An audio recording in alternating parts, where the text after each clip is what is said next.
Welcome my dear students. आज के lecture में हम डिस्कस करेंगे aromatic electrophilic substitution of hetero aromatic compounds और हम लास्ट में करेंगे कुछ questions based on rate of electrophilic substitution reaction. Topic का नाम डालो, this is the last part. इसका नाम है aromatic electrophilic substitution reaction of hetero aromatic compounds. Hetero aromatic compounds, इस पार्ट से भी क्वेश्चंस पूछे जाते हैं।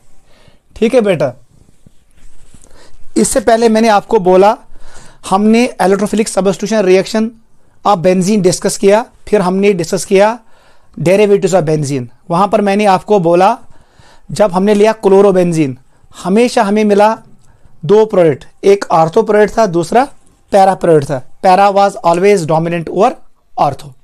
जब मैंने लिया टॉल्वीन को, उस वक्त भी हमें दो प्रोडक्ट्स मिले, क्योंकि टॉल्वीन में जो CH3 ग्रुप होता है वो प्लस HC शो करता है, हाइपर कॉन्जुगेशन शो करता है, वो इलेक्ट्रॉन डेंसिटी बढ़ाता है ऑर्थो और पैरा पे। हमें दो प्रोडक्ट्स मिले, ऑर्थो एंड पैरा। फिर मैंने आपको बोला वहां पर ऑर्थो प्रोडक्ट डोमिनेंट होता है और पैरा, लेकिन अगर हमने किया ब्रोमिनेशन ऑफ टॉल्वीन उस वक्त para product is dominant over ortho, याद रखना। उसके बाद मैंने आपको बोला अगर हम करेंगे एलोट्रोफिलिक सब्स्टिट्यूशन ऑफ फिनॉल और एनिलीन, उस वक्त एक इंपॉर्टेंट पॉइंट हमारे दिमाग में आना चाहिए, वहां पर लून पेयर अवेलेबल होता है। OH पे लून पेयर्स होते हैं, NH2 पे भी लून पेयर होता है, वो लेविस एसिड के साथ कोऑर्डिनेट बॉन्ड बनाता है। इसका मतलब ये हुआ जो ये ग्रुप था जो बेंजीन रिंग के साथ अटैच था वो कन्वर्ट होता है -M ग्रुप में, वो एक्ट करता है बेंजीन डीएक्टिवेटिंग ग्रुप। उसकी वजह से इलेक्ट्रॉन डेंसिटी बढ़ती है मेटा पे। इसका मतलब ये हुआ हमें ऑर्थो और पैरा प्रोडक्ट के अलावा हमें मिलता है मेटा प्रोडक्ट भी।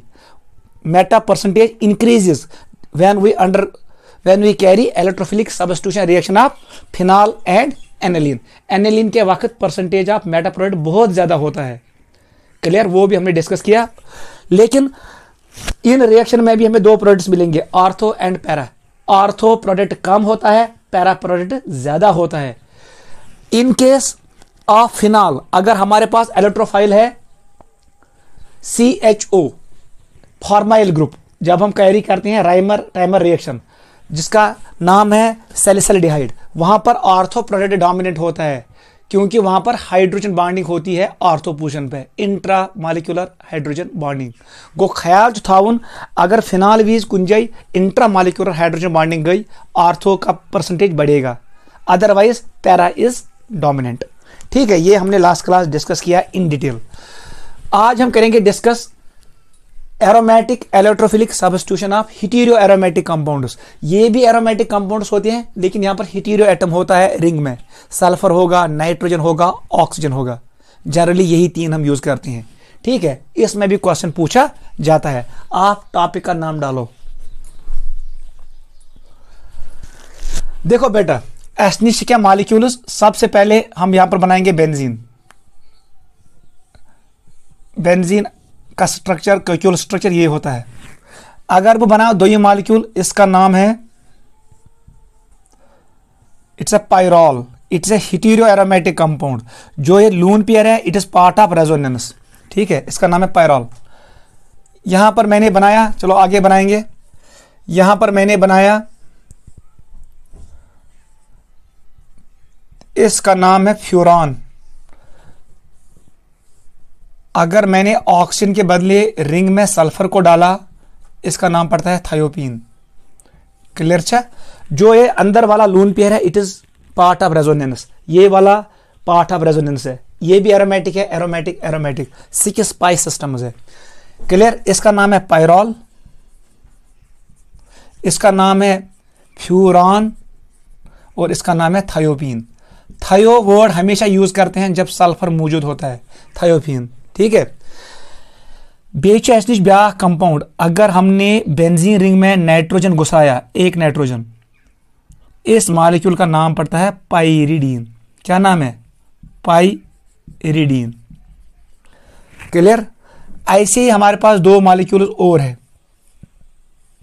अगर वो काम कर, मैंने बेंजीन के साथ जोड़ा पायरोल रिंग को, ठीक है बेटा, जो ये मॉलिक्यूल बना इसका नाम है इंडोल। This is indole. अगर वो बेंजीन रिंग से जोड़ पाइरिडीन रिंग, याद रखना पाइरिडीन, तब जाके मॉलिक्यूल का नाम पड़ता है क्वाइनोलिन। ठीक है, सभी मॉलिक्यूल्स एरोमेटिक है, लेकिन जो ये है बेंजीन को छोड़ के जो ये मॉलिक्यूल्स है ये हेटेरो एरोमेटिक है। क्लियर? मैंने नाम लिखा, इसका नाम है बेंजीन। क्लियर? वहां में सवाल वथन, अगर भी इमन कर इलेक्ट्रोफिलिक सब्स्टिट्यूशन रिएक्शन, आप मुझे बताओ इलेक्ट्रोफाइल किस पोजीशन पे जाएगा। हेटेरो एरोमेटिक में आपको याद रखना है नंबरिंग हमेशा स्टार्ट होता है नाइट्रोजन से, 1 2 3, ये 4 होगा, ये 5 होगा। ऐसे ही यहां पर नंबरिंग यहां से स्टार्ट होगा 1 2 3 4 5। आप लेफ्ट साइड से भी नंबरिंग कर सकते हो, राइट साइड से भी, लेकिन starting from hetero atom you go 1 2 3 4 5। Pyridine में कहां से स्टार्ट, 1 2 3 4 5 6। क्लियर? इतना आपको याद रखना है। क्वेश्चन छू आसान इस पे चौन सा में इलेक्ट्रोफिलिक सब्स्टिट्यूशन बेंजीन में फास्ट होगा या इन मॉलिक्यूल में या पाइरिडीन में, किस में इलेक्ट्रोफिलिक सब्स्टिट्यूशन का रेट फास्ट होगा, ये नीट में पूछा जाता है। आप इसको ऐसे अप्रोच करोगे, मैंने आपको बोला हर किसी मॉलिक्यूल में सिग्मा कॉम्प्लेक्स बनेगा एज इंटरमीडिएट। जिस मॉलिक्यूल का इंटरमीडिएट ज्यादा स्टेबल होगा उसका रेट ज्यादा होगा। समझ आवा? चाची वुचुन सिर्फ स्टेबिलिटी ऑफ सिग्मा कॉम्प्लेक्स। जिस मॉलिक्यूल का सिग्मा कॉम्प्लेक्स सबसे ज्यादा स्टेबल होगा उसका रेट सबसे ज्यादा। लिखो रूल, इस पे हम डिसाइड करेंगे। That molecule will undergo fast aromatic electrophilic substitution reaction which forms stable sigma complex। Bracket में लिखना इंटरमीडिएट। ठीक है बेटा, यो सारी को ज्यादा स्टेबल इंटरमीडिएट बनाए, उसी का rate of electrophilic substitution reaction fast होगा। नोट करो, नोट करो। क्लियर? चाची वुचुन सिर्फ स्टेबिलिटी ऑफ सिग्मा कॉम्प्लेक्स। अगर बेंजीन सिग्मा कॉम्प्लेक्स ज्यादा स्टेबल छु देन पाइरिडीन, इसका मतलब बेंजीन में होगा fast electrophilic substitution reaction. Clear? फिर मैं देखूंगा इसका ज्यादा स्टेबल है या इसका या इसका, इन तीन में किसका, पायरोल का ज्यादा है या बेंजीन का, पायरोल का ज्यादा स्टेबल है या पेरिडीन का, इनको आपस में कंपेयर करना है। गो सिंपल कॉन्सेप्ट ये, जिसका सिग्मा कॉम्प्लेक्स इंटरमीडिएट जिसका ज्यादा स्टेबल होगा उसका rate of electrophilic aromatic substitution भी फास्ट होगा। क्लियर? देख बेटा कैसे करेंगे चेक।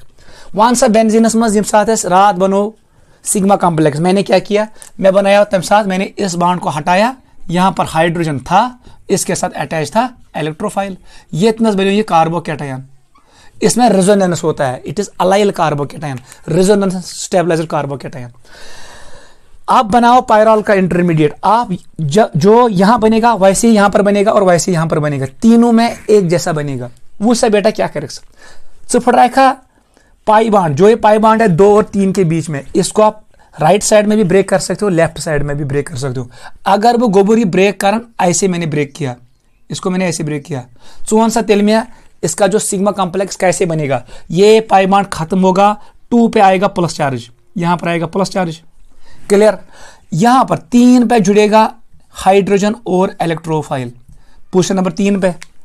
अच्छे से देखना, this was position 2, this is position 3। Clear?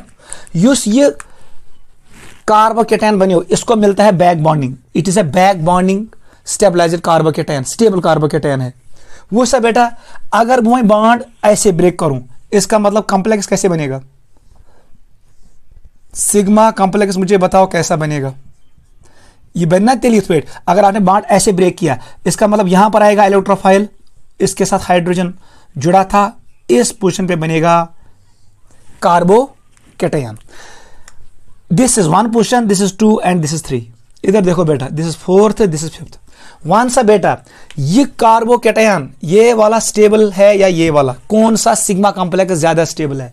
ये बनो sigma bond between electrophile and carbon, ये अवै वन सिग्मा कॉम्प्लेक्सेस। वन सा बेटा, इसमें क्या है? इसमें रेजोनेंस होगा। अगर रेजोनेंस गैस ये प्लस चार्ज शिफ्ट करेगा 3 पोजीशन से 5 पे, फिर यहां पर भी होगा बैक बॉन्डिंग। मतलब इन दोनों में बैक बॉन्डिंग है, लेकिन इस वाले में क्या है? रेजोनेंस भी है। इसका मतलब ये वाला बनेगा, ये वाला नहीं बनेगा। समझ आवा? गो पायरालस में कुछ सिग्मा कॉम्प्लेक्स ज्यादा स्टेबल? सर ये वाला ज्यादा स्टेबल है। क्लियर? ये वाला मत बनाना, क्योंकि इसमें सिर्फ बैक बॉन्डिंग है, रेजोनेंस नहीं है। ये रेजोनेंस थी तो बैक बॉन्डिंग थी। जैसे ही प्लस चार्ज यहां पहुंचेगा 5 पोजीशन पे, इसको मिलेगा back bonding. Back bonding carbocation is stable, क्योंकि इसका ऑक्टेट कंप्लीट होता है। क्लियर? इसका मतलब मुझे इसको कंसिडर करना है, इसको नहीं करेंगे कंसिडर, मैं इसको हटाऊंगा। इसका मतलब ये भी हुआ, ये कार्बोकैटायन कहां बनेगा? पोजीशन 3 पे। यहां पर भी पोजीशन 3 पे बनेगा कार्बोकैटायन। आ जाओ पिरिडिन पे। वन सा बेटा क्या करे, अगर से शिफ्ट करे ये pi bond right side, nitrogen पे आएगा प्लस चार्ज, वो अनस्टेबल स्ट्रक्चर है। नाइट्रोजन इज इलेक्ट्रोनेगेटिव एटम, उस पे प्लस चार्ज नहीं आना चाहिए। अगर तुम्हें शिफ्ट करें ये पे, नाइट्रोजन की तरफ आपने शिफ्ट किया, नाइट्रोजन पे इलेक्ट्रॉन्स बढ़ेंगे। इसका मतलब ये हुआ हम इस पाई बॉन्ड को ब्रेक नहीं कर सकते हैं। न कौन ये दुश्मन कुन्नत न खोड़गम। अगर आपने दाएं तरफ लिया, नाइट्रोजन पे डेवलप होगा पॉजिटिव चार्ज, इलेक्ट्रोनेगेटिव पे पॉजिटिव चार्ज नहीं होना चाहिए, अनस्टेबल। अगर आपने रिवर्स किया तो यहां पर नाइट्रोजन पे आएगा नेगेटिव, वहां पर रिपल्शन होगा। मतलब को मैं किस बॉन्ड को ब्रेक करूंगा? पाई बॉन्ड जो है 3 और 4 कार्बन के बीच में, ये पोजीशन। अगर आपने इसको राइट साइड में रोटेट किया ऐसे, तब जाके यहां पर जुड़ेगा इलेक्ट्रोफाइल। ये ना इलेक्ट्रोफाइल, यहां पर हाइड्रोजन ऑलरेडी है, ये पाई बॉन्ड खत्म हुआ। अब मैं ऐसे शो करूंगा, इस कार्बन पे पोजीशन नंबर 4 पे आया प्लस चार्ज। ठीक है बेटा? क्लियर? ये बनो चाह कार्बोकैटायन। अगर मैंने इसको रिवर्स डायरेक्शन में शिफ्ट किया, चाहिए दोनों मोशन हावने, आपको दोनों मूवमेंट्स करने हैं, फिर बताओ कौन सा ज्यादा स्टेबल है। देख बेटा, अब मैंने इसको ऐसे शिफ्ट किया, इसका मतलब यहां पर हाइड्रोजन है, यहां पर जुड़ेगा इलेक्ट्रोफाइल और इस कार्बन पे आएगा प्लस चार्ज। नंबरिंग करो, दिस इज 1, दिस पोजीशन 2, 3, 4, 5, 6। देख बेटा, यमो दो कुछ ज्यादा स्टेबल, आप खुद चेक करो। तला बेटा ये क्या, अगर इसने रेजोनेंस किया तो यहां पहुंचेगा, अगर फिर यहां से रेजोनेंस हुआ तो यहां पहुंचेगा, मतलब प्लस चार्ज नाइट्रोजन पे नहीं आएगा। अगर इसमें मैंने रेजोनेंस किया, एक पोजीशन नंबर 3 से शिफ्ट करेगा या पोजीशन नंबर 1 पे, अगर रेजोनेंस गैस डबल बॉन्ड यहां शिफ्ट हुआ तो नाइट्रोजन पे आएगा प्लस चार्ज, ये अनस्टेबल है। मतलब ये वाला ठीक नहीं है, ये वाला ठीक है, क्योंकि इसमें रेजोनेंस होगा और प्लस चार्ज नाइट्रोजन पे शिफ्ट नहीं करेगा। प्लस चार्ज बाद आख कार्बन इधर पहुंचा, फिर इस एटम को छोड़ो यहां पहुंचेगा, ये पहुंचेगा 4 पे, 6 पे और 2 पे, नाइट्रोजन पे नहीं आएगा। मतलब पेरिडियन का ये है स्टेबल इंटरमीडिएट। अब देख, ये किसका है सर? पायरॉल का। ये किसका है? बेंजीन का। वो थे नजर से, वेरी वेरी इंपॉर्टेंट, और यहीं पे हमारा क्वेश्चन खत्म होगा। अगर जब सवाल तरावे वन सा बेंजीन का इंटरमीडिएट ज्यादा स्टेबल है या पेरिडियन का? दोनों में कार्बोकैटायन है, दोनों में कार्बोकैटायन है, इलेक्ट्रॉन डेफिशिएंट, इलेक्ट्रॉन डेफिशिएंट। इसमें रेजोनेंस है, इसमें भी रेजोनेंस है, रेजोनेंस दशनिमस। अब मुझे बताओ, जो ये बेंजीन रिंग है इसमें सिर्फ कार्बन है, लेकिन इस वाली रिंग में नाइट्रोजन है। नाइट्रोजन इलेक्ट्रॉन को अपनी तरफ खींचेगा बिकॉज ऑफ इंडक्टिव इफेक्ट। ये -I शो करता है, सिग्मा इलेक्ट्रॉन को खींचेगा, ये ले इलेक्ट्रॉन 5 पुल कर प्लस चार्ज बढ़ेगा, ये प्लस चार्ज इंक्रीज गैस, ये थोड़ा अनस्टेबल होगा। गो पाइरिडिन का जो सिग्मा कॉम्प्लेक्स है ये लेस स्टेबल है, बेंजीन का सिग्मा कॉम्प्लेक्स ज्यादा स्टेबल है। इसका मतलब ये हुआ बेंजीन का rate of electrophilic substitution reaction fast होगा देन पाइरिडिन, क्योंकि बेंजीन का जो इंटरमीडिएट है ज्यादा स्टेबल है पाइरिडिन के इंटरमीडिएट से। क्लियर हुआ? यह पर प्लस चार्ज कम, लेकिन पाइरिडिन वाले कार्बन पे ज्यादा प्लस चार्ज होगा, क्योंकि नाइट्रोजन इलेक्ट्रॉन्स को पुल करेगा। It is electronegative atom.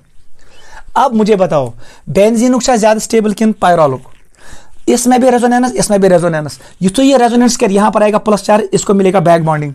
गो यथ में से रेजोनेंस प्लस बैक बॉन्डिंग, इसमें सिर्फ रेजोनेंस है, मतलब पायरोल वाला ज्यादा स्टेबल है। गो पायरोल का जो ये इंटरमीडिएट है, फ्यूरान का जो ये सिग्मा कॉम्प्लेक्स है, और थायोपीन का जो ये सिग्मा कॉम्प्लेक्स है, ये स्टेबल होते हैं किससे? बेंजीन से। इसका मतलब ये हुआ बेंजीन से ज्यादा फास्ट रिएक्शन शो करेगा पायरोल, थायोपीन और फ्यूरान, क्योंकि इनका सिग्मा कॉम्प्लेक्स स्टेबल है। और पॉइंट याद रखना, पायरोल पे इलेक्ट्रोफाइल किस पोजीशन पे जाएगा? सर दूसरी पोजीशन पे। अगर मैंने इलेक्ट्रोफाइल NO2 मैंने किया नाइट्रेशन, तो यहां पर जाएगा NO2।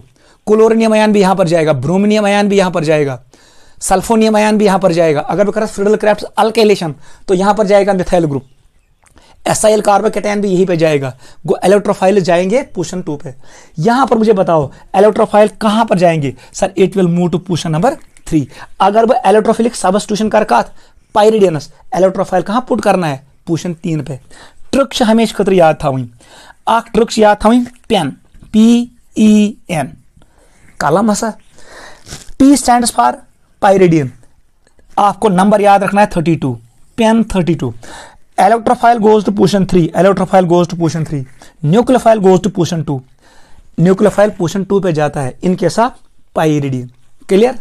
रेट किसका ज्यादा है? सबसे ज्यादा पायरोल का, एम को कम है बेंजीन, सारे को कम है पाइरिडियन।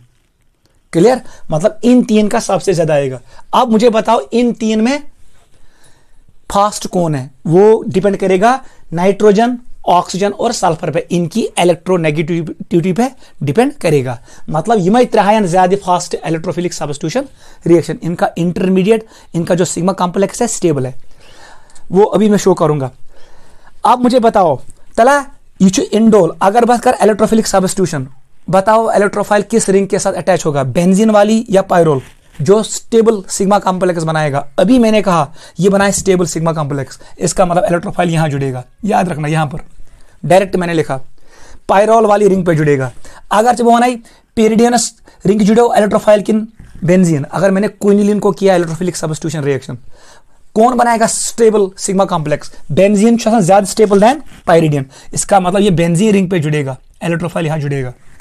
क्लियर? डायरेक्ट याद रखना, go quinoline which gets electrophile benzene ring attach, और indole which gets electrophile pyrrole ring attach, लेकिन पोजीशन नंबर 3 पे। अगर सिंपल पायरोल तब जाके पोजीशन नंबर 2 पे। याद रखना। अब लास्ट पॉइंट है order of electrophilic substitution reaction, वो नीट में आता है।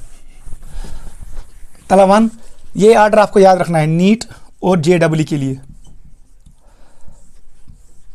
सारी को ज्यादा समझो फ्यूरान, इससे कम होता है पायरोल, पायरोल से कम होता है थायोपीन, थायोपीन से कम होता है बेंजीन, और सबसे कम होता है पाइरिडियन। डायरेक्ट याद था, वेरी वेरी इंपॉर्टेंट, नीट में पूछा जाता है। वन सा ऑर्डर ऑफ, ये कौन सा ऑर्डर है? Electrophilic substitution reaction, aromatic electrophilic substitution reaction का ऑर्डर ये है। ट्रिक फैक्ट्स याद इस पॉइंट, जैसे मैंने याद रखा, फिर PO 3 बोतल पाइरिडियन। ट्रिक क्या है? दपान बेई चसा 3 बोतल पाइरिडियन, फिर PO 3 बोतल पाइरिडियन। फिर का मतलब है फ्यूरान, PO का मतलब है पायरोल, 3 का मतलब है थायोपीन, बोतल का मतलब है बेंजीन और पाइरिडियन। 3 बोतल पाइरिडियन चुन, इसको नोट करो। This was electrophilic substitution order in case of hetero aromatic compounds. ऐसे होता है।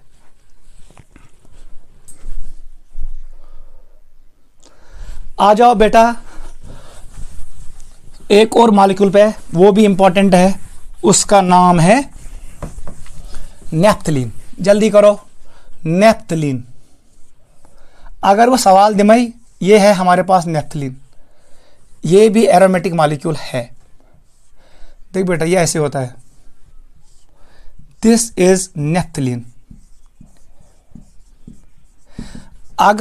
अगर बात कर इलेक्ट्रोफिलिक सबस्टिट्यूशन रिएक्शन, मुझे बताओ कहां जाएगा? इस पोजीशन का नाम है अल्फा, या चुनाव अल्फा। याद रखना, this is alpha, this is alpha.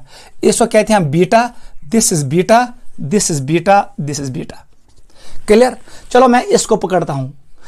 Electrophile कैसा? Alpha position skin beta. आपको दोनों साइड से मूव करना है, किसको? पाई बॉन्ड को। You have to check stability of intermediate. अगर भी शिफ्ट इफेक्ट करम राइट साइड, बताओ क्या मिलेगा यहां पर? तेलखेज गोबरमियन ये हाइड्रोजन, यहां पर आएगा इलेक्ट्रोफाइल, ये बीटा पोजीशन है, यहां पर फिर प्लस चार्ज जनरेट होगा। क्लियर? अगर वो मुंह कर उल्ट, बताओ मुझे कैसा मिलेगा इंटरमीडिएट? बताओ बेटा। चशी चेक करो स्टेबिलिटी ऑफ इंटरमीडिएट। मैंने अब शिफ्ट ऐसे किया, इसका मतलब यहां पर इलेक्ट्रोफाइल को जोड़ना है, यहां पर H है, यहां पर प्लस चार्ज आएगा।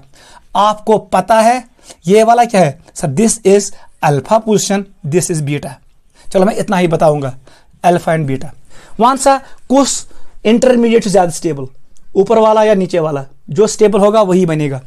इलेक्ट्रोफाइल बीटा पे जाएगा या अल्फा पे, वो सब बेटा।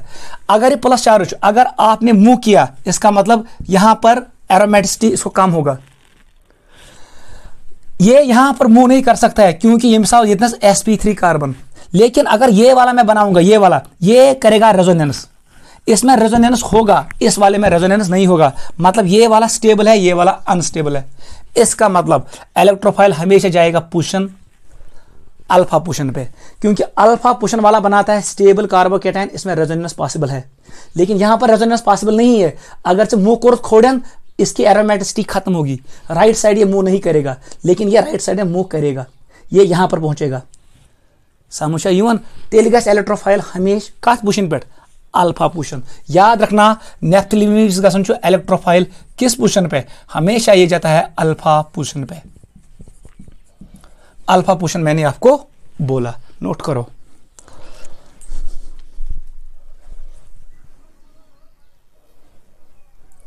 ठीक है बेटा। लास्ट में हम करेंगे क्वेश्चन। आप मुझे बताओ रेट ऑफ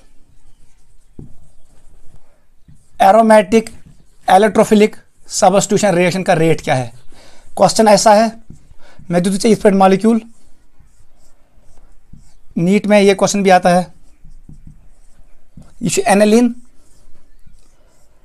ठीक है बेटा, ये मैंने बनाया फिनॉल, ये मैंने बनाया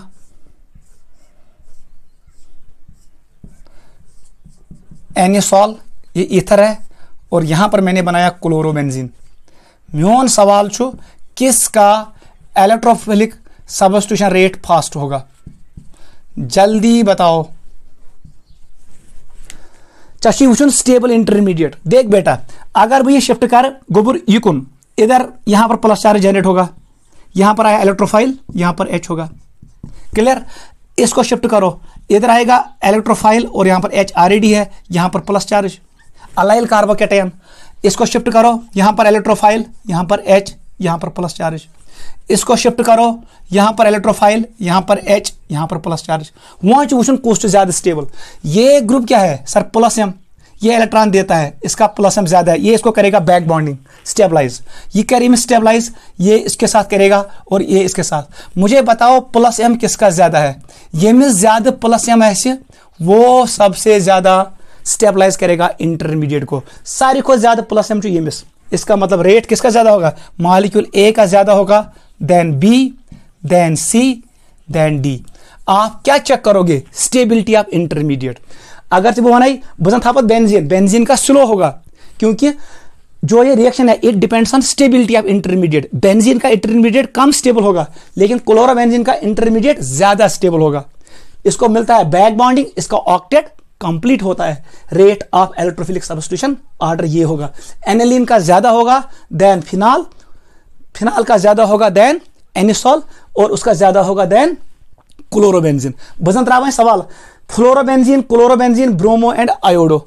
आप ऐसे ही करोगे, ये था फ्लोरीन, बेस में था chlorine, bromine and iodine. Fluorine में ज्यादा होगा, 2p ओवरलैप, वो स्टेबल इंटरमीडिएट बनाएगा। वो फ्लोरोबेंजीन का फास्ट होगा, क्लोरोबेंजीन का स्लो होगा, ब्रोमोबेंजीन का उससे स्लो, और आयोडोबेंजीन का सबसे स्लो होगा, क्योंकि वहां पर ओवरलैपिंग नहीं होगी, प्लस M का पावर कम होगा। ऐसे क्वेश्चंस पूछे जाते हैं, आप इसको चेक कर लेना। ठीक है बेटा।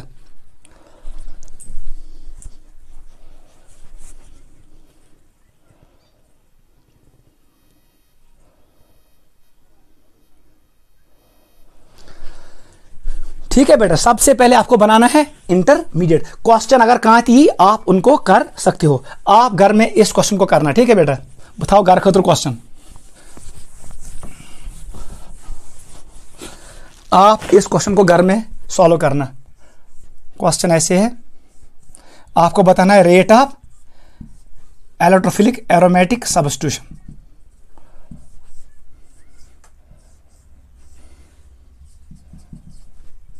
अच्छे से करना, बहुत आसान है। इनमें किसका रेट ज़्यादा किसका कम, ये क्वेश्चन आप घर में कर लेना। ठीक है बेटा, ये मॉलिक्यूल ए है, ये बी है, ये सी है, ये डी है। ये जो माइनस एम ग्रुप, ये क्या है, it is plus M group,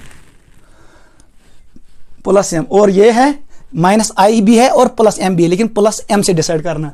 आप मुझे बताना किसका इंटरमीडिएट ज्यादा स्टेबल होगा, क्लोरोबेंजीन या फ्लोरोबेंजीन। इंटरमीडिएट यहां पर बनाना इस कार्बन पे, यहां पर बनाना कार्बोकेटायन, यहां पर बनाना कार्बोकेटायन।